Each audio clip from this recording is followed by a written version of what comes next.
All right, we've looked at the 3 R's now. We've looked at how you refer back. We've looked how you refute warrants that are occurring. And then you read more in those situations in which you might want to read more. Now we're going to look at the last portion, which is compare. And compare is literally what it sounds like. You're going to take your evidence and your arguments and compare them to the other team's arguments and the other team's evidence. And a lot of time what you're looking to do is explain why your piece of evidence and your argument should be preferred over theirs. So you're going to make an argument why your evidence should be preferred.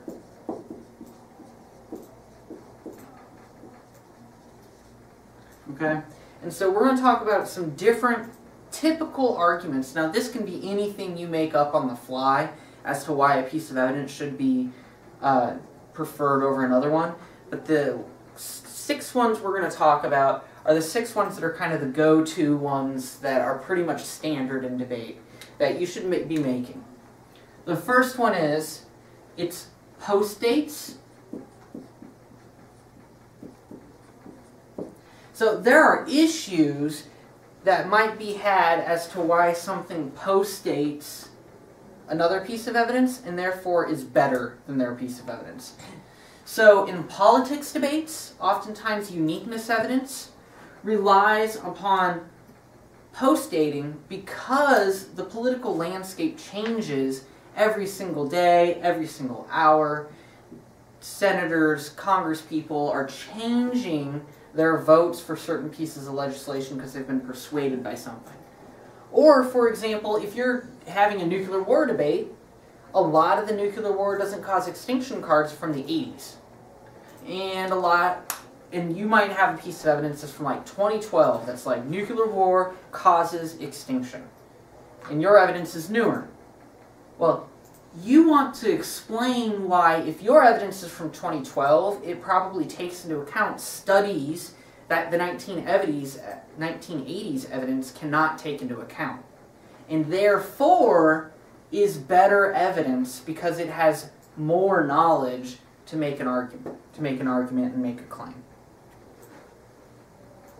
The second one that's pretty used quite a bit is a predictive. And this can sometimes be called conclusive. And what this means is that your piece of evidence concludes firmly in what your tag is saying. So a lot of times people will tag a piece of politics uniqueness card as immigration reform will pass, and it will be like, and the text of the card will say something like, Obama's starting to really garner up a lot of support and things are looking in a positive direction for the immigration reform passing in the next month. Well, in the right direction is not a conclusive statement, right? You might have a piece of evidence that's like, under no circumstances will Boehner allow the GOP to cross party lines, therefore immigration is dead in the water. That is a more conclusive piece of evidence, and therefore should be preferred over their evidence because the author is not alluding to something occurring, but is saying firmly this will happen, which you should prefer a conclusive argument over something that's speculative. Right? Another one is it's comparative. And this is one of my favorites, because comparative means that your evidence takes into the account their evidence. So they say, like, you might be having an argument about immigration reform and whether it's going to pass or not, and their evidence as to why it won't pass right now might be like, Boehner won't allow the GOP to do that. Well, if you have a comparative piece of evidence, you can stand up in the 2NC and say, our evidence is comparative. It says that Boehner won't be able to keep a hold over the GOP because they're going to break rank and file in order to win their midterm elections. Right? That would be a comparative piece of evidence that would therefore be better than their evidence because they've taken their arguments into account and answered them. And therefore makes it better. The next one is qualified. If you are talking about socioeconomic issues, it might be good to have a qualified piece of evidence. So, for example, if you are reading a piece of evidence that talks about how the NRC regulations against nuclear power plants are causing things to be really expensive, you probably want someone who is qualified on the issue of talking about how regulations make things more expensive over a piece of evidence that's like, NRC regulations don't hurt people, that's from like the New York Times. Right? The New York Times, that staff writer spent, maybe a few hours writing that article. They did not spend years of schooling to figure out how economic theory works. And that's why you might have an economics person who's more qualified and therefore should prefer that qualified evidence over somebody from a staff writer.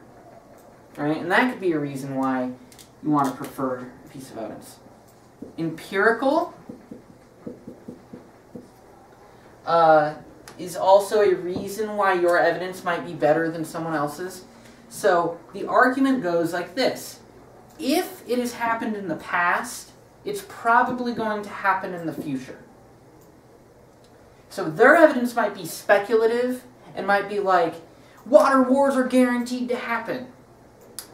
But if you have a piece of evidence that's like human nature, or that cooperation would occur, you can talk about how your evidence is empirical in nature.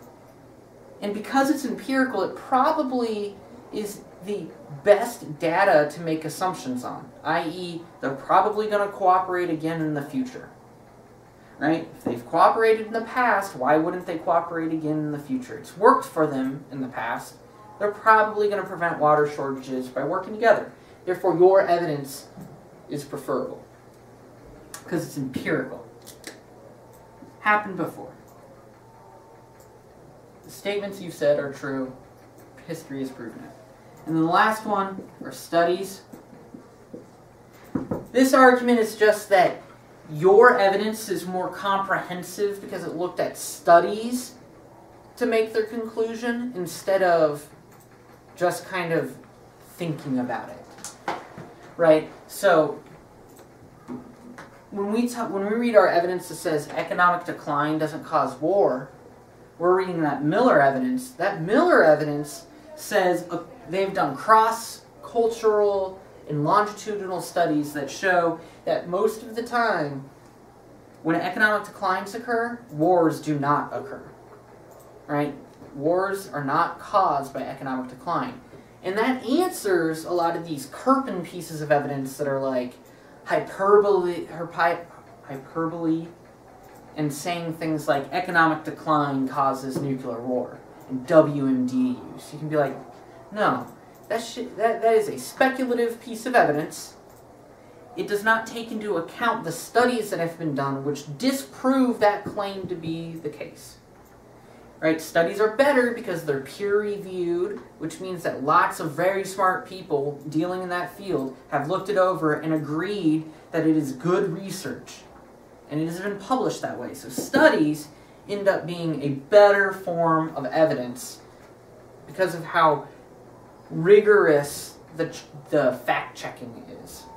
Right? So all of those reasons could be reasons why comparing a piece of evidence, or how to compare a piece of evidence, and why your evidence could be better than their evidence.